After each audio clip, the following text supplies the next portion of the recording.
વહેલા સૂઈ વહેલા ઉઠે વીર, બળ બુદ્ધિને સુખમાં રહે શરીર. આ કહેવત આપણે સાંભળી છે.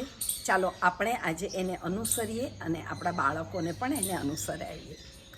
જ્યારે આપણે વહેલા બ્રહ્મ મુહૂર્તમાં અમૃત વેલામાં એક કુદરતી પૃથ્વી દ્વારા જે પણ એક સારા સકારાત્મક શક્તિઓ છોડવામાં આવે છે તે બેલામાં ઉઠી અને ખૂબ જ સુંદર એ વાતાવરણ, એ વાયુઓનું આપણે પાન કરીએ અને સાથે મગજના અગ્રભાગમાં આવેલી પિનિયલ ગ્રંથિ નાના વટાણા જેટલી છે પણ એ એક્ટિવ થાય છે અને આ પિનિયલ ગ્રંથિ 7:30 સવારે વાગ્યા સુધી એક્ટિવ હોય છે. તો આપણે બ્રહ્મ મુહૂર્તના સમયમાં એને એક્ટિવ કરી દઈએ.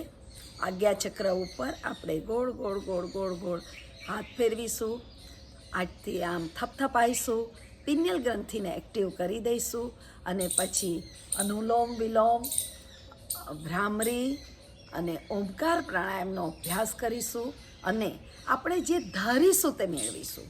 વિદ્યાર્થી છે તો એના ભણવામાં અગ્રભાગ તરફ જશે. આપણે ફોકસ થઈને કોઈ વસ્તુ મેળવવી છે તો એ વસ્તુ મેળવી શકીશું. આપણે જે ક્રિએટિવ કામ કરવું છે એ આ બ્રહ્મ મુહૂર્તમાં કરીશું તો એનું અઢળક આપણો ગ્રોથ મળશે. તમે પણ આ પ્રયત્ન